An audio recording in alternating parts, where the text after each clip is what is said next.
As many of my listeners know, or people watching me right now, I suffered with fertility issues in my 20s and 30s. It was about a 10-year period where my husband and I tried to conceive, and I had numerous miscarriages. And I was just talking with my guests off screen a little bit off camera, and we were talking about how the technology, how things, the knowledge has changed since I went through this. And perhaps the outcome would have been a little bit different for me if it were happening today as opposed to back in the ease into the early 80s. And maybe many of you haven't thought of this. I hadn't thought of this, but fertility issues can be a sign of other health issues and can even be a part of longevity.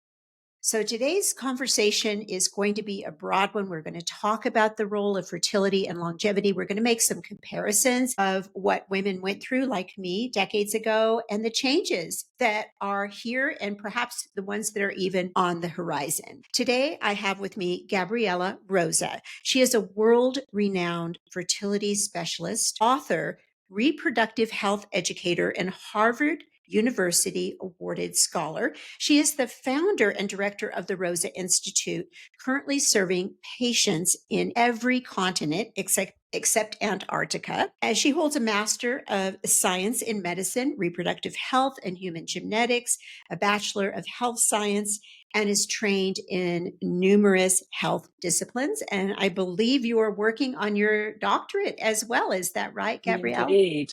Like one having had enough pain, so we go for a little bit more.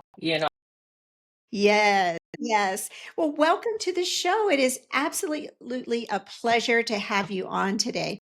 Thank you. Thank you so much for having me. It's always so lovely to be talking to an audience that really is interested in health. I think from my perspective, fertility is such an important marker of, as you've mentioned, of health and long-term health. We often think about reproduction when we think about fertility, but there's so much more that it informs, in our lives, from creativity to the ability to bring children into the world. It's all kind of interlinked in a way, and I think it's such a wonderful conversation to be having with you. Absolutely. It is interesting how it has changed over the decades because looking back, I almost feel like, women talk about being gaslit now about menopause and perimenopausal symptoms. But it's interesting, as we were talking off camera, I was thinking, I think I experienced that all the way back in my 20s, going through fertility Oh issues. my And I God, felt so absolutely. alone, so alone. Absolutely. Look, and it's heartbreaking. And I think women, even to this day, experience it, because a lot of times what happens is that they're having some kind of difficulty, whether it's inability to conceive, inability to keep a pregnancy to term. Not only is the conversation completely turned to them, right? Instead of this being a couple issue, it's a woman's issue, in the mindset of society. And still, even though some doctors are much more open these days, there's still quite a lot of this, oh yeah, let's do all of the investigations and interventions on the female part of the equation. The male part, it's not really that important. We might do a semen analysis. You'd be amazed at the number of people. I mean, I've been doing this work now since 2001. I specifically help couples overcome infertility and miscarriage and failed treatments. And so we take on very difficult and complex cases. It's not the usual kind of conversation of, I've started trying 5 minutes ago and I can't get pregnant. No, it's like very long-standing people who typically have spent between 4 to 19 years of infertility. It's really, those kinds of very long-standing infertility cases. Especially when women are miscarrying, they usually just get told, oh, it's just bad luck, just keep trying. It's a numbers game. Or when fertility cycles don't work, and IVF it fails, it's like, oh, no, just keep trying, just keep going. It's a numbers game. It's like, no, actually, when you have had an egg and a sperm together and you have an embryo and that embryo has been transferred, you at that moment are pregnant. So if you don't see a positive pregnancy test after any time after that event, it's because implantation failure has occurred, in which case that's an early type of miscarriage. And so many times. I saw a lady yesterday who has had over 4 cycles of IVF, eggs, 51 eggs Oh, that essentially went through the process of fertilization, and she only ended up with 6 embryos at the end of that entire process. Those 6 embryos, out of those 6 embryos, 3 were genetically abnormal, 2 were actually normal and able to be transferred.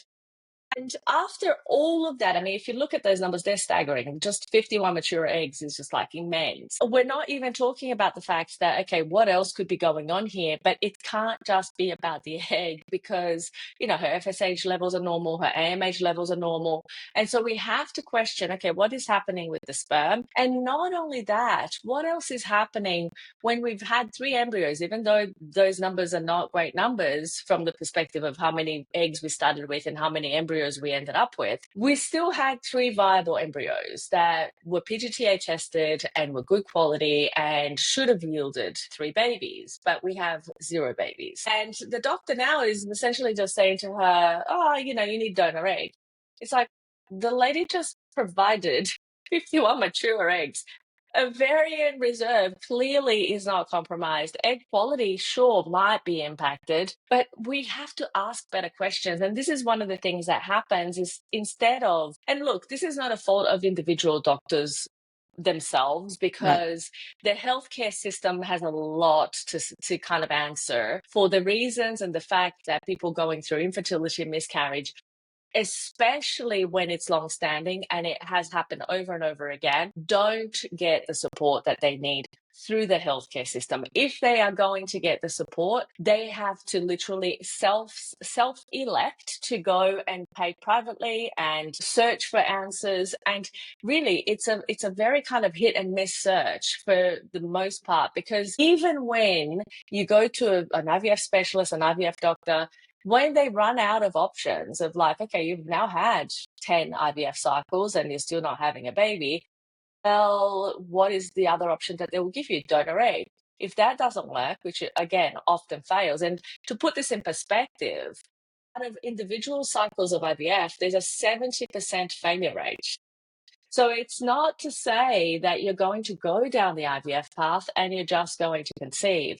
Yes, sure, that happens for the 30%, and the 30% that they've been trying for a year and they go and have their IVF cycle and it works. That's kind of like, I call it the top of the infertile funnel. It's Right. kind of because in the general population, most couples conceive after 3 tries, they're pregnant. It's literally have sex, get pregnant, have a baby, done. We're no longer having this conversation. So the average couple in the general population has 3 attempts and they're pregnant and having their baby. When that has not happened, then you end up with the people who have to try a bit longer, but that by 12 months, about 90% have conceived and are on their way to having a baby. So you can imagine that population, all of a sudden, out of the 100% of people who are trying, we're left with the 10% that, at 12 months are going to be sent to or recommended that they go and do IVF. Sometimes it happens earlier, but typically this is how it's structured in the healthcare system. So then let's say out of those 10%, we have a situation where, they go into their IVF cycle, 30% of those 10% take home babies. So then we end up with a yet much smaller population for whom it's not easy. And so what happens is that there aren't many resources allocated to getting to the bottom of what are the obstacles that are getting in the way. And so that's why for those people who have multiple minor factors or sometimes more major factors, they essentially get kind of thrown to the edge of the system. And it's like, well, maybe you should just adopt. Maybe you should just, and those things are said in such a kind of like nonchalant kind of way. I Yes. mean, it's not easy Agreed. to adopt. No. It's not like it's probably, this is the interesting thing that a lot of times people don't understand. In 2025, it's easier for you to buy an egg and buy sperm and have a baby than it is to adopt. And it's Wow. cheaper. Wow. It's easier and cheaper. So, isn't that incredible? Like, and if you go down the donor embryo path, which is couples who have finished their families, they're literally donating their embryos, or even there are some agencies and clinics that actually offer this as a service, that's even cheaper than doing donor egg and donor sperm. So, and which is infinitely cheaper than adopting. So, like, I think that sometimes people need to understand, and a lot of people do not grasp what it is to, one, experience infertility, and two, how to create a safe space for someone who is experiencing infertility. Because you can imagine, and I'm sure you've experienced this many times, well-meaning auntie or grandmother who's like, "Oh, when are you going to have children? Oh, it's taking so long. Why haven't you got children yet?" Whereas it's like, just zip it. Don't say a word. Right, right. Or at least ask the person, "Hey, do you mind if I ask you about this? Would you like me to not say anything about it at all?" I think that there is a level of insensitivity that also happens, not only from the medical system, but also from kind of like society in general, because it is that subset of population that actually experiences these problems. It's not the majority of people. The majority of people we hear from are the drunken one night stands, or the "oops, I wasn't trying and I got pregnant," And so we think that everybody has that experience. It's like, no, actually, the people who don't have that experience, or who have been together for a long time and aren't having a baby, it's very possible that they can't, not that they're focusing on their career, or that they, are wanting to wait and take time. People usually are not very good at bringing that out because they feel inadequate, they feel shame about it, they feel, there's so many feelings and emotions that go on with that. And so it's not like something that they're going to put on the front page of the newspaper and invite conversations about, So there's so many different aspects that go into this, and I think sometimes, taking those pieces into consideration can also be important. But just to kind of round up, the fact is that, you have these kind of steps that go down that fertility journey, so to speak. And when at the very outset, it's nice and beautiful, sunny outside with the birds chirping and whatever it is that bring the stork, bringing the baby, all is well, when it hasn't been like that, it's usually a struggle. Yes. I relate so much to what you're saying. The things that people would say, and for me, I would conceive, but then I would miscarry. And this happened repeatedly over and over again, one time with twins even. So I had a little bit of a different experience, but I remember well-meaning people, well-meaning family members would say things that weren't the right thing. Then when we made the decision to adopt, the thing I would hear is, now you'll get women get pregnant when they decide to adopt, like it was an Exactly. What part automatic of thing. miscarrying do you not understand? I I've know. seen enough pregnancy tests to last a lifetime. Exactly, exactly. And so yeah, they say things that aren't particularly helpful. And there is a stigma and there is some shame because you walk around thinking, what is wrong with me? Especially when all of your friends, you're all getting kind of like our friend group all got married at the same time. Then here come the kids and you're thinking, wow, and it's not an envy or a jealousy. It's just you feel like, what is wrong with me? And doctors at the time, they just would dismiss it like, okay, not happening, like no big deal. So I relate so much to what you're saying. Now, you had your own struggle with PCOS. Is that correct? Yes. Yeah, absolutely. For me, it was a little bit of a different story where I was diagnosed with polycystic ovarian syndrome, which is essentially the number one cause of reproductive dysfunction in women of the reproductive age. So basically, number one cause of infertility in women who are kind of, able to conceive. So what happened was I stopped, like I literally went off the pill. I had been on the pill for 1 year. I was quite young, and I basically I got off the pill and I was like, well, my period hasn't come back. And in the beginning, I thought, well, maybe I'm pregnant, maybe, so I did several pregnancy tests, and then this kept going, like month 1, month 2, month 3. By month 4, I'm thinking, this is weird. Like, I'm not pregnant. I'm not having periods. And this is very, very strange. What is it? And I used to work for a group of obstetrician gynecologists at the time. And so I pulled aside one of the female gynecologists at the time and I said, hey, listen, like, what do you think I should do? I haven't had my period for like 6 months. She goes, oh, you probably need some blood tests, probably nothing really majorly wrong. Again, so dismissive, like, but I wasn't feeling comfortable with that, so I basically thought, okay, I'm going to go and book and go and see somebody else in a different clinic because I, just didn't want to kind of be going to the same place that I worked. And so I went to this doctor and I come into the clinic. Oh my God, I will never forget this. I said, look, I'm not pregnant. I haven't had a period for 6 months. And like before I even said anything else, he goes, well, every woman's pregnant before, proven otherwise. I'm like, okay, so you clearly haven't heard the fact that I said, I am not pregnant. I have done multiple pregnancy tests. I'm thinking this in my mind, right? But okay, whatever. So I basically said, okay, so what do I do? He goes, oh, look, let's just go do some blood tests. Call me in 2 days to get the results. So I went, did my blood tests, and called in 2 days to get the results. And he goes, like, literally, that wasn't even a hello. It's like, oh, yes, Gabriela, okay. Date of birth, yeah, okay. Well, you have polycystic ovarian disease. And I'm like, what is that? So I literally had no idea. I was 18 at the time. I was like, I had begun my studies, but I was just like, had no idea. And so I said, am I going to die? Like, is this like really serious? Because I don't know. No, you're probably just never going to have children. But yeah, no, it's fine. Like, I don't know which one was like the disease or the you're probably never going to have children. I don't know what was worse.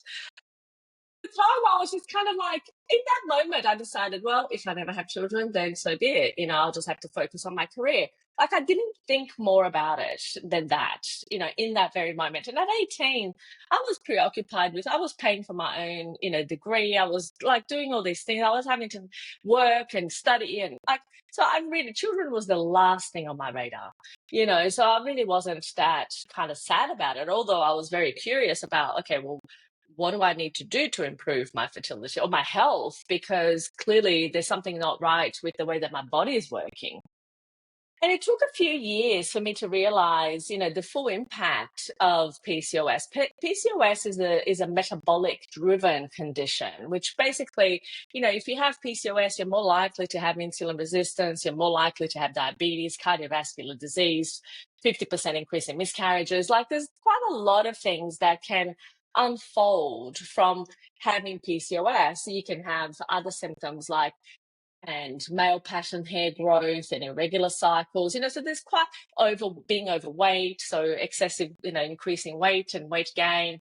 So at the time, I wasn't experiencing too many symptoms other than the fact that I was probably a little bit overweight. And, I did have some male pattern hair growth, which after I had laser treatment to remove the hair, I was kind of like quite happy. It wasn't really something that I worried about, but I knew that underlying in my system, there were some issues that clearly needed to be resolved. And so as I started studying, I started to focus more on, okay, how can I help myself? How can I start to help my body to be at the level that it needs to be in terms of all of the hormonal parameters, not just sex hormones, but also insulin. And I had a family history, in fact, have a very strong family history of diabetes, cardiovascular disease. I saw my grandmother, who I, loved dearly, kind of become a vegetable in bed after several strokes because of untreated diabetes and, irregular blood sugar levels and all of those things. And so I was kind of like, that was on my mind. It was certainly on my radar. But I started working on it, not only from the perspective of wanting to have children, because like I said, very early on, that wasn't on my mind. And it wasn't until probably about 10 years later that I actually started to think about, okay, I think that I might start, by then I was about to get married. And I had told my partner at the time, I said, listen, it's possible that I may not be able to have children. So you need to know that in advance. Because, a lot of relationships, sadly, end because one partner is absolute absolutely focused and wants to have children. The other partner either doesn't want to or can't. And because I was already at that point treating lots of patients with infertility, I would see all of these things. I would see the challenges that people would go through in terms of relationship because of fertility challenges. And so I was very open with him, and I said, look, this is something you need to know. But he was kind of like, look, let's just cross each bridge as we come to it, and let's just, take it one day at a time. By that point, I was already in a place where I had regulated my cycle to a certain extent. I was able to manage, a lot of the symptoms that I then later developed. I had never as a teenager had acne, for example, and, I never since had acne, but I went through a period of about 3 years that I was a pimple. I was a pimple, it wasn't that I had pimples. I was a pimple. So that was really challenging. I remember, I think that out of the entire situation, the not having children part, almost it wasn't as, no pun intended, in your face. And it was literally all over my body. It was just it was horrible. And so it took me a while to kind of disentangle myself from that situation. But when it did happen, then it was obviously a lot easier to kind of manage afterwards. And so as I put myself as my own patient in my program and started with, the diagnostic piece and understanding more about what was happening, also treating my husband because, it was a situation where there was a little bit of a double whammy. When we went into it, I realized that he also had morphology issues. Luckily, I knew how to fix them. So, we were able to do all of that. And then when we decided that we wanted to have children, literally first try I got pregnant, and my baby turned 13 a couple of weeks ago. Wow. And so that was definitely a wonderful part of that story. And then a couple of years later, I was ready to have to start preparing to have a second child. And then that was where I had the longest time to actually rebalance and re-regulate my cycle. And because I knew that I wanted to start trying by the time that my first son turned 1.5, but I still didn't have my periods back because I was still breastfeeding and, all of that. And it took me about 17 months to be able to, after I weaned and started to re-regulate my cycle, to get my cycle back, to then be able to start trying again.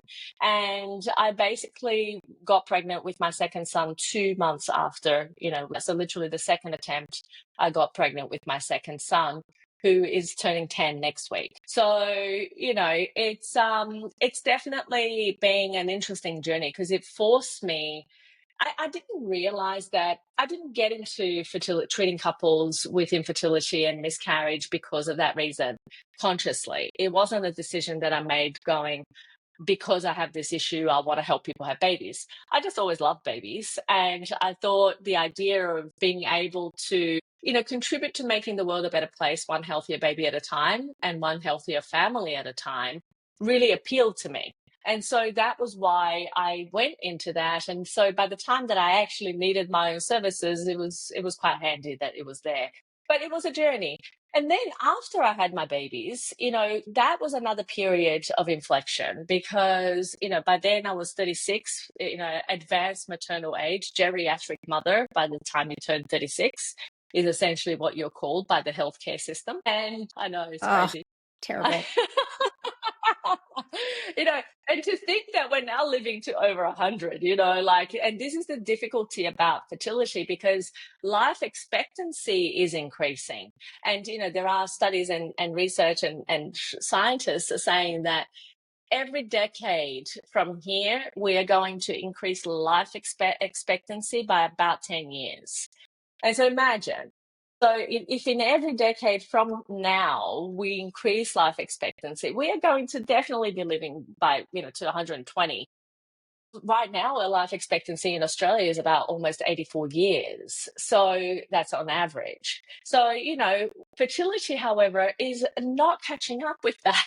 No, Unfortunately, it's fertility not. is still it's very finite. And, by the time women are 40, it's kind of, already a little bit of a struggle. By the time a woman is 45, quite difficult to conceive now. In fact, it's a 0 point some, 1% chance after 46. And unless, of course, you use donor egg. And that's also why I think that, the trend for donor egg is increasing. I mean, if we think about it, when you were trying to get pregnant, even from reproductive medicine at that stage was really like at the very beginning of its existence, really. Like IVF, the first IVF cycle that yielded a baby was 1978. It was the first IVF born baby.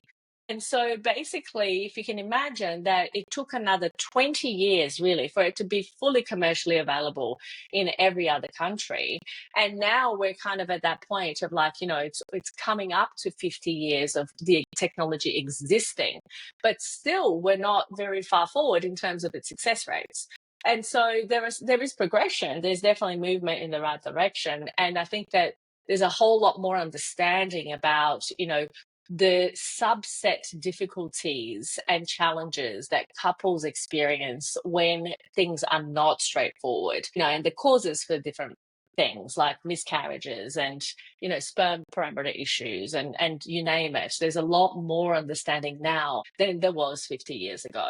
So, I think that the confluence of technology, medicine, the understanding has certainly helped us to get to a place where from here, it's really interesting what's going to happen, because there's definitely a lot more studies on stem cells. We still have a situation where we are born with all the eggs we'll ever have, and that's why female fertility is finite. Male fertility declines over time, but it's a slower pace than female fertility. Female fertility, literally, it's like it's there one day, it's not there the next. Whereas with male fertility, you can still have a 90-year-old affect the pregnancy in a 20-year-old. Because the egg is going to be doing the majority of the work in fixing the DNA fragmentation errors within the sperm. But the opposite is not true. You can't have a 90-year-old woman. I mean, not that you'd even want to, dear Lord. That sounds awful. I know. But, it's funny because, like, I think that we're up to 72, the oldest woman who has given birth, of course, through donor egg, right? It's either 72 or 78. I kind of lose track now. In our clinic, 58 was the oldest woman who has given birth through our program using donor egg. But it's kind of like that flip side doesn't really happen on the female side. Yes, men can continue if, and mind you, if they have a much younger partner. If men and women are the same age, because of the fact that, egg quality declines over time, as well as the amount of eggs, the ovarian reserve declines over time. If you have a man who is the same age as the woman with the same amount of DNA fragmentation or increased amount of DNA fragmentation because of age, that egg of a 42-year-old woman is not going to be able to do, it doesn't have the same level of energy within its mitochondria within its cell, within this mitochondria, to be able to actually do that work that a 20-year-old egg would do. So, you do end up with these disparities, these differences, in ability to conceive, depending on age, depending on different kind of partner dyads, like couple dyads. So there's a lot to unpack in all of that. But, it's certainly, I think the good news is that there is more understanding and more research, and there is also better access to all of that, because early on that access just wasn't there and that knowledge wasn't there. Whereas now, there are many options and people can actually take those options, even though sometimes the cost is prohibitive because it is not cheap. It is, yes. Definitely, it definitely is still an option for a lot of people. What are the main two questions really? Are you seeing an increase in fertility issues? And what are the main issues that couples are experiencing that you see? Yeah. So I think the world is seeing a decline in fertility rates, which is the number of people actually wanting to have babies. Okay. So there are two things here. I think that there are two parts of this conversation. The first is that societal decision of will I or will I not have children? That's the first thing, right? Because I think that is a big conversation worldwide now, where people are actually, for the first time in history, pausing to question, will I or will I not have children? That's And true. I've had so many of my own friends literally make the decision to not have children. Like they literally look at it and go, yeah, no, I don't want to go down that path because I don't want to spend the money. I don't want to devote the time. So, for whatever reason that somebody chooses that they don't want to have children, that is happening at a much greater rate in the world. So, we're seeing that kind of fertility rate decline. Then we are also seeing an increased understanding. And I think, look, and again, I think that this conversation is so nuanced because let me put it to you this way 50 years ago, even, we didn't have the number of chemical components and compounds in the True. environment that we have today. Yes. And simply from the perspective that every new chemical that gets created, invented, and put out into the marketplace, whether it's adhesives or plastics or, you name it, things that do anything to products, okay? Those are chemicals. Chemicals, when they come together, they create other chemicals. And so all of a sudden, you might have a moisturizer for your face that has permutations of many, many, many hundreds of chemicals. Okay, simply because of the bottle it comes in, the product formulation itself, each individual product that makes up the product that has different things and compounds in it. Like it's crazy the amount It of is. exposure we have these days to things that didn't exist 50 years ago. So that's something that we also need to take into account because as much as the chemicals that started to make their way into the environment were usually very toxic, at 50 years ago. There was less of them.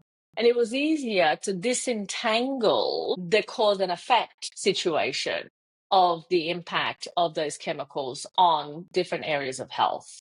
Whereas these days, it is quite difficult to disentangle that impact. So we know that endocrine disruptors, there are classes of chemicals, bisphenols, phthalates, these things that make plastic bend and be malleable. All of those things, like in water bottles and cream containers and you name it, right? Those all have some kind of bisphenol phthalate because they're all made out of these types of components that make plastic mold, right? And be malleable. They are all endocrine disruptors, but they are also things that are unavoidable in our day to day. True. Whereas, again, 50 years ago, that was not the case. Like, you didn't get every single thing in the supermarket be wrapped in cling wrap. You didn't get all of your meat and proteins be, like doused in plastics, so of course people died of infections at much higher rates, right? And those are the major causes of death. But I think that what we are experiencing in this day and age is that we are swimming in a soup of chemicals, Mm. and that will have an impact on reproduction. So when we talk about this question of what is, like, am I seeing a higher rate of infertility as a result of, this day and age? Probably. It's difficult to say because we didn't have many of these things before. And the other reason as to why it's quote unquote probably is that we can test for it now in many ways. Whereas before, we couldn't test many biochemical pathways to see if they are impacted, if endocrine disruptors are actually creating an issue, or, so there's lots of that kind of, and this is why it's such a difficult question to answer, really. The answer is probably. We're probably seeing more as a result of our lifestyle and our environment, but we can also test it more. And so, what is true? Is it that we're seeing it more, or is it that we know about it more? Or is it also that it has become less taboo?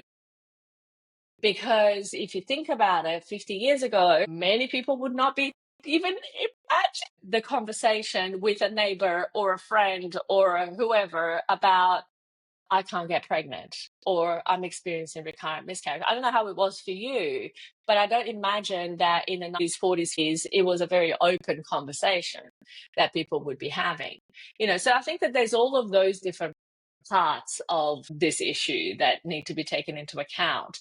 But certainly, I think that, yes, there is more we can do. And I think we need to educate ourselves on what those things are. Because if we don't, the trend is, as we know, any system is going to go into entropy over time, right? So that disorder and chaos is more likely. That's kind of one of the processes of aging. If we don't work to maintain health, muscle mass, nutrients in the body, guess what? It does move towards the decline stages, whether it is that we're moving towards having less muscle, sarcopenia, inability to be able to live our daily life in the same way, whether our, ability to breathe is decreased because our VO2 max is not as good. And, all of those different aspects will play a role. And we know that if we don't work to attain it and to gain improvement, there will be decrease in function and ability over time. And fertility is the same in many ways. And so the way that I see it is that if you are at the reproductive age and you're not really sure what it is that you can do to improve your fertility, I always recommend people start with my little acronym of well, it's not really an acronym, but it's a little saying that I have, which is like, act pregnant now to get pregnant later. Right? So think about what are all of the things that you would absolutely start doing or you would absolutely stop doing if you were pregnant this second, and you knew that you wanted to deliver the healthiest possible baby. Or every woman, imagine the conversations that go on at dinner parties, oh, you're pregnant, oh, you can't eat soft cheeses, oh, you can't do this, you can't do that, you need to do this, you need to do that. There's a lot of things already in our kind of general culture that we understand pregnant women shouldn't be drinking, they shouldn't be smoking, they shouldn't be doing these things that are going to be toxic to their body. What we need to understand is that it's not pregnant women. It's couples who are trying to get pregnant. Because within each one of the people who are in that couple dyad, guess what? They are holding 50% of their little baby that they want to create. So already the sperm is there. Already the egg is there.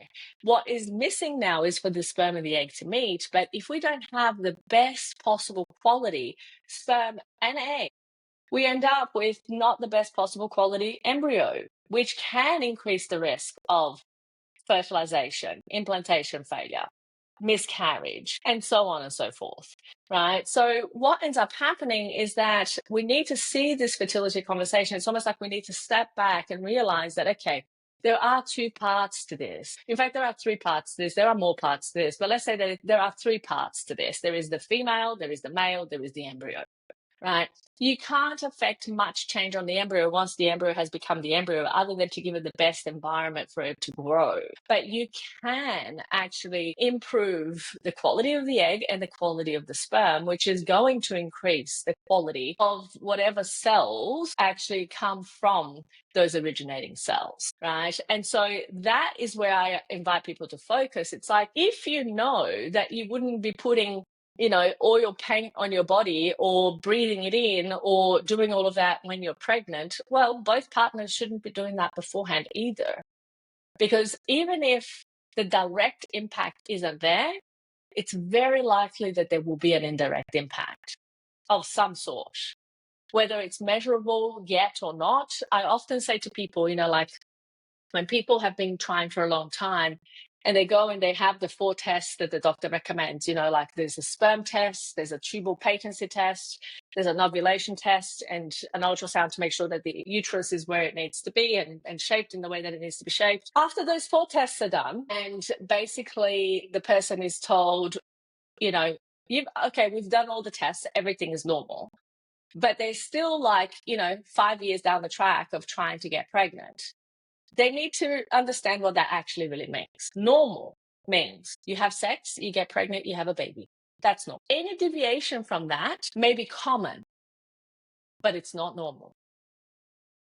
And that is a very nuanced piece of language that I think couples need to take on board and understand that if they're not in that group of people who have sex, get pregnant, and have a baby, they are automatically put in the group of people who perhaps could be having obstacles getting in the way of them being able to hold their baby And if they want to hold their baby sooner, they need to start peeling away the reasons as to why it could not be happening. And even if you can't say to yourself, there is an absolute proof that this action will lead to me not being able to have the best quality sperm, the best quality egg, but there is what's called equipoise, which is this kind of like question mark, like there's a possibility for it to go either way, right? On the side of it has an impact and you want to minimize risk.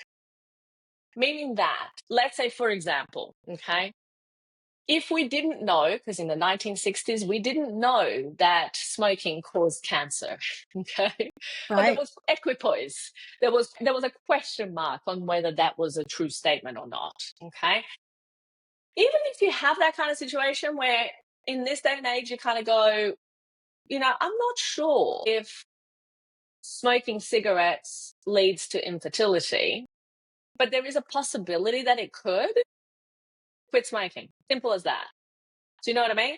So it's like, it's that kind of level of commitment that when it has not been straightforward, people will need to choose to either make or continue to be infertile. It's really harsh to put it that way. But unfortunately, it's the truth for many people who struggle. And this is where I often get the pushback of like, oh, but I know this person who is a heroin addict and, pops babies left, right, and center. Well, that's all well and good, but it's not happening for you. Right. And the Right. reason that that's the case is epigenetics. We have all heard of somebody who has never smoked a day in their life and died of lung cancer. And we've also heard of people who are chain smokers and did not develop lung cancer at all, at least not in the time that they lived or continue to live. Therefore, what we need to understand about this is that different exposures affect individuals differentially.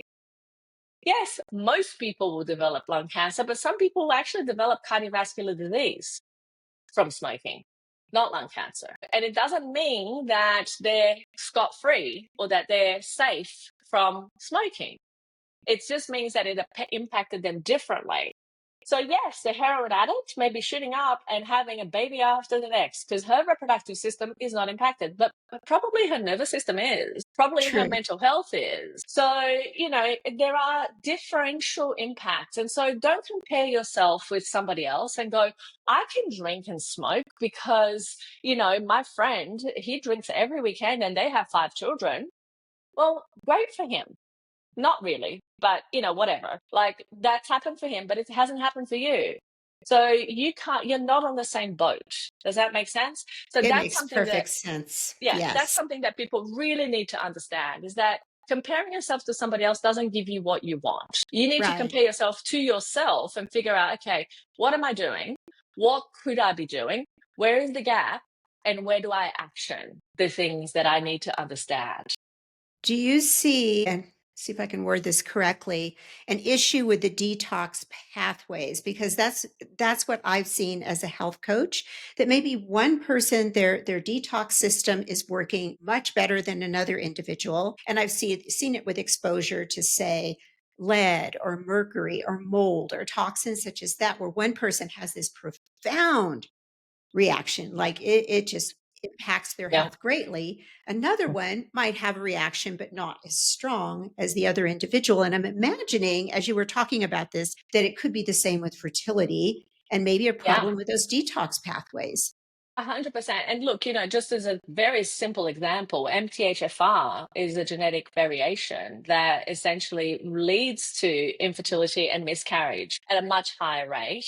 And it is to do with methylation, which has to do with detox pathways. And, it's also has to do with a lot of like cardiovascular disease, stroke risk, you name it. This is one of those places where we see if there is an imbalance or a variation in a gene or a SNP that essentially is linked with causing fertility risk to increase, whether it's inability to conceive, inability to keep a pregnancy to term, but that also has an impact on other aspects and areas of life in the long term. So absolutely, that will be the case. And MTHFR is one of those. It's not the only gene. There are many others, and there are different variations within the different variations that exist. But the reality of it is that, yes, it's an example of where that happens in every area of life, not just fertility, and vice versa. So we see that very much. And, the biggest thing that I see, and I think that this is one of the things that I really caution people, is don't believe your doctor if you've been infertile for more than a year, or you've experienced infertility, miscarriage, failed treatments. Doctors mean really well, and we work, very much with many specialists to be able to, understand what it is that somebody needs. But the truth is that in order to make sure that we have a situation that is going to be transformed, we can't rely on this rhetoric that keeps being repeated, which is everything's normal, just keep trying, or it's a numbers game, just keep trying, or unexplained infertility and miscarriage is just the diagnosis. There is no world in which unexplained means unexplainable or inexplicable. So that's the first thing that couples really who are struggling, for whom it hasn't been straightforward. For everybody else, this conversation does not apply to you. Like, if you've conceived easily and you've had your baby, well done, thumbs up, right? But I'm talking on behalf here of the people for whom it has not been straightforward for some reason. They may have had failed treatments. They may have had miscarriages. They may have had inability to conceive for a long time. Those people are different in the sense that we need to explain, we need to understand what are the reasons if we are ever going to have a chance to transform them.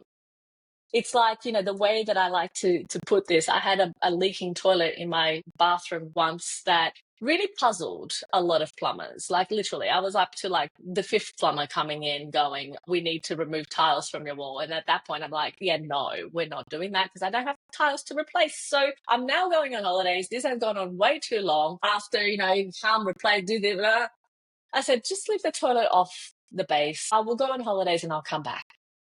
So that's fine. So when they took the toilet out, there was water everywhere. There was like this hole with things. And I'm like, going, they don't want to think about it. Just let me go on my holiday and have fun. So, this was like thousands of dollars later because, like by the time I got the fourth, fifth plumber in, they've all charged their fee, plus they charged for diagnostic tools, plus they, So anyway, long story short, I come back from my holiday. Everything is dry. And they were querying before I left that they wanted to take the tiles off the wall. They were saying that, the leak is probably coming from the wall and we're going to have to remove the tiles. And I'm like, okay, this is where I have to draw this line. So I said, don't do anything. I'll come back. Come back. Everything is dry. I see that there is no leaking wall. I'm like, I win. We don't have to remove tiles. I go in the shower. And literally within a minute of going into the shower, I see the floor bubbling up. And I realized there and then, I don't have a toilet leaking problem. I have a shower waterproofing problem, which required an entire bathroom renovation, not just sealing of a toilet. But, and not just removing some tiles off the wall to then put the tiles back and to see that we're still having a toilet leaking issue, So this is the thing that happens with fertility, is that we don't go through the thorough enough diagnoses to understand what's happening. We start to fix problems that we think that we can see, leaking toilet, right? Inability to conceive, and put IVF on that or some diagnostic tool on that. And it still doesn't solve our problem.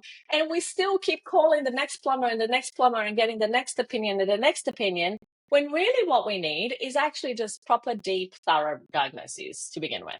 That correlates results, that doesn't just look at, the reference range and goes, oh, there you go, thumbs up, everything is good, and you're still not holding your baby, so everything is normal. No. It's like, it's crazy to me, you know what I mean? So that's where I really think that people need to stop, take a deep breath, go, okay, what do I need? What is it that I don't know at this point that I need to understand? Where are the answers? How can I get clarity?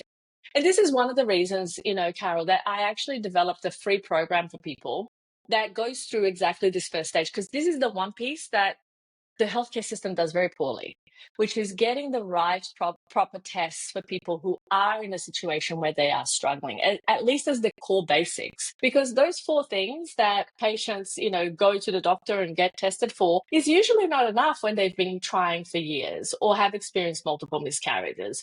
There is a need to understand and to know much more.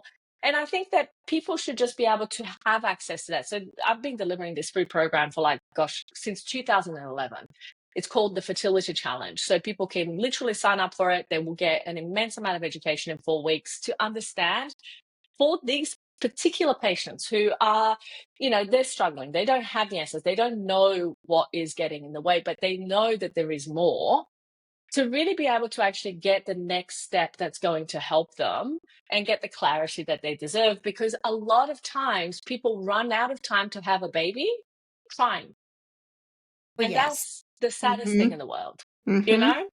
Yeah, I can relate to that going through a 10-year experience. Yeah. And I don't remember a lot of tests being run because what happened was they early on did an ultrasound, and that's when they found the T-shaped uterus.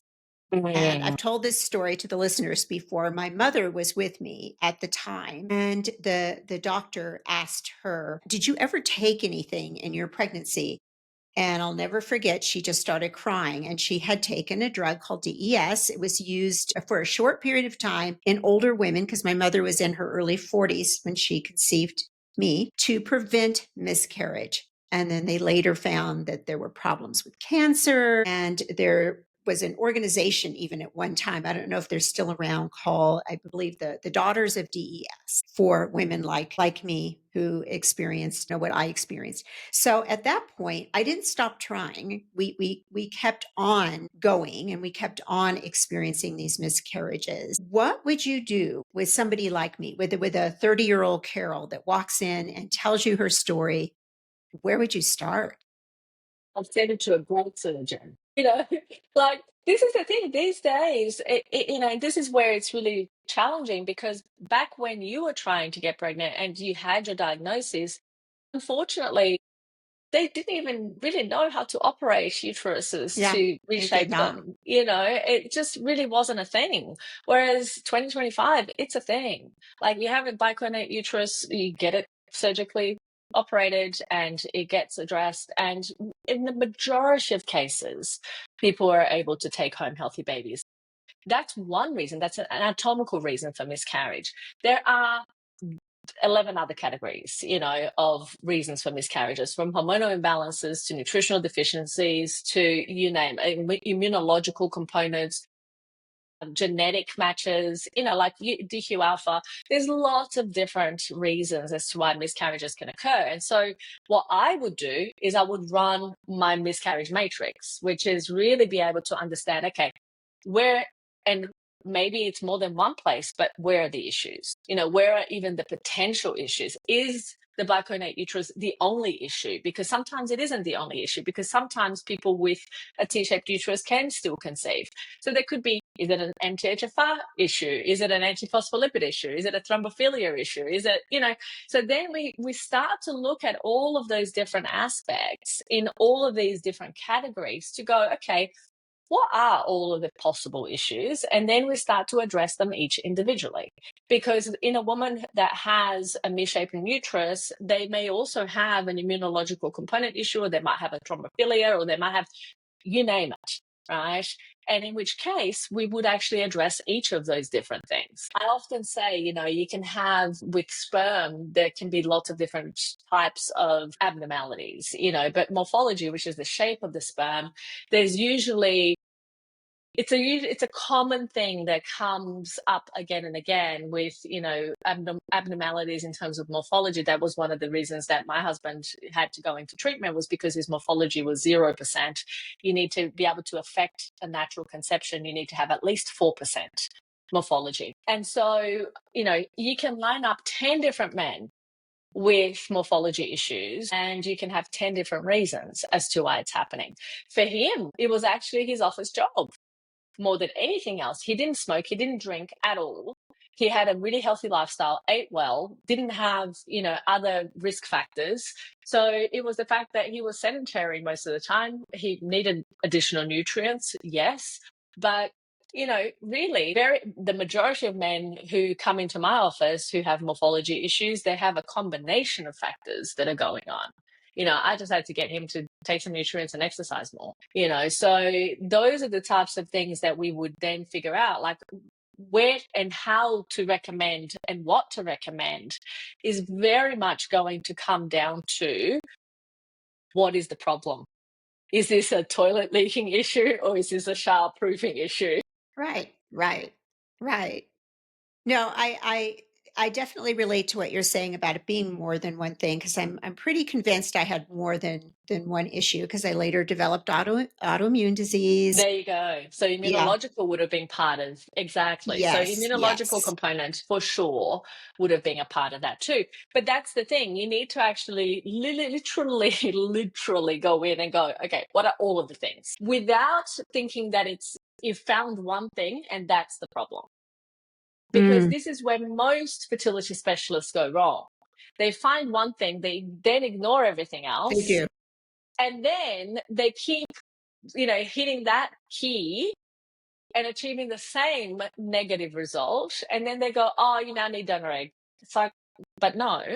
Have you looked at all of, and I see this all the time. People come to me after multiple donor egg cycles that have failed because they were told that donor egg was their only option, that then actually go and conceive naturally. Like this has happened many times in my clinic, over the 24 years that I've been doing this work. So it's really about the diagnostic piece is crucial. It's understanding what it is that we're dealing with, not living with an unexplained diagnosis is the one thing that will get people much further forward on their journey in a positive direction. Now, do you think that somebody like me, okay, they're looking back, they had these fertility issues that go back decades, but now they're way past it, they've gone through menopause, they're postmenopause. Should we be concerned with what happened then from a health perspective going forward? Does that make sense? Yeah, absolutely. I don't think that here's how I would frame that. It's not be concerned from what happened there, but I would certainly be looking at what are all of the health parameters that are signaling some red flags, right? And then start working in a very integrative way, in a very holistic way to address them. Because there are reasons for which, a body will decides that all of a sudden I'm going to develop an autoimmune condition, or there are, and usually those are external triggers, right? Whether they're physical, emotional, dietary, you name it. There are definitely multiple components. So my approach there would be finding a very, very good integration medicine doctor, holistic doctor, that is going to be able to partner with you at that level to be able to actually look at health in a very holistic way. Look at, I always say that like my fertility program would be perfect in this kind of situation because we're looking at health and life, right? Of course, the objective is different because we're not trying to get pregnant, but we're certainly wanting to be as healthy as possible for the longest possible time. And so, really that's the focus that we need to then bring into the equation. It's like all of the things that you would do if you were wanting to carry a healthy baby now, right? Despite the fact that that's not even anymore the phase of life that you're in, you would want to do regardless, because that is going to help you with balancing every other system in the body and supporting synthropy as opposed to entropy, right? Which is the disorganization of the system into something that is much more holistic and supportive and health promoting. So that's kind of where I would be focusing. I would be focusing on understanding, do I have these risk factors? And then what else can I do to optimize them, to improve them? So true. So true. I found an integrative specialist age 51. I'm getting ready to turn 64 now, and I still see her. She's fantastic. Made a Amazing. big difference, big difference. And then I, stumbled upon lifting weights and the proper amount of protein and macronutrients and all of those things. But I found this out later, all of this in my Yeah. 50s. And it's funny because hindsight is 2020 vision. I look back and go, Now I can see what caused things. Yeah, and it's so interesting that you say this because as I was discussing, my own story of PCOS, and I kind of mentioned slightly and quickly that after I had my children, I went back to another kind of slump of my own health, just from breastfeeding and eating too many carbs and all of those things. And I got into weightlifting, at age 38 and really decided, okay, I'm focusing on this and really going to, completely transform my body. And when I did that, oh my God, it Yeah. completely changed my health Yeah. It in the does. best possible way. Like I started to have absolutely regular cycles, still have regular cycles. It just literally changed everything. Now have I did a 2-hour glucose tolerance test about 4 months ago.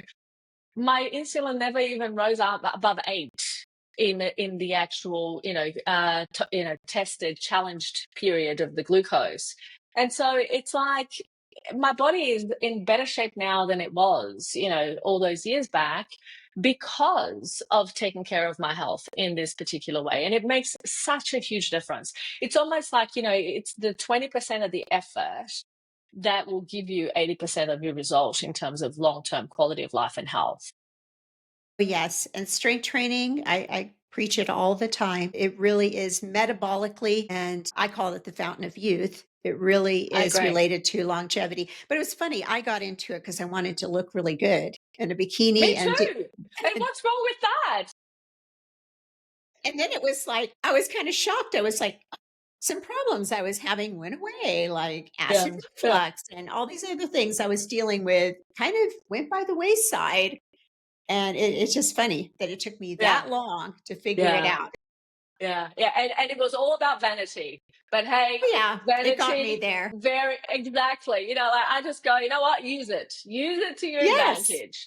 yes, Whatever works, whatever yes, works. It was yes. exactly the same for me. Like I looked at in fact, the reason that I started was my husband took a photo of me holding my son's hand from the back. I'm like, who the hell is that person? Like, does my ass really look like that? This is it. This is changing. Oh, so yeah. So no, I understand. I understand. Gabriela, this has been a wonderful conversation. Thank you so much. As we start to wrap up, is there anything that you'd like the listeners to know? And how can they work with you and learn more about you? Yeah, sure. So they can find me on by just Googling Gabriela Rosa, GabrielaRosa, or they can go to my website, which is fertilitybreakthrough.com. And there's also my book, Fertility Breakthrough: Overcoming Infertility and Recurrent Miscarriage When Other Treatments Have Failed. We made it available for free on Spotify and also on YouTube, and it's available on Amazon and every bookseller. So people can find it anywhere they like, free on Spotify and YouTube. And of course, then there is the Fertility Challenge as well. So if people just Google Gabriela Rosa Fertility Challenge, you'll be able to find, or go to my website, you'll be able to actually find a place to register. It's a free program. It's over 4 weeks. It's a wealth of information about, what are the things that people need to know and understand to transform their health and fertility. Mm, boy, so good. I mean, the challenge, I love it. I love it. Such a great way to help women, well, help men and women, couples to hopefully conceive. So thank you Absolutely. And take so home a healthy much. baby. Yes, yes, that is the goal. Thank you so much, Gabriela. I really appreciate you being on the show. Thank you. Thank you for having me. And to our listeners, wherever you are in the world, we wish you every blessing. Bye for now.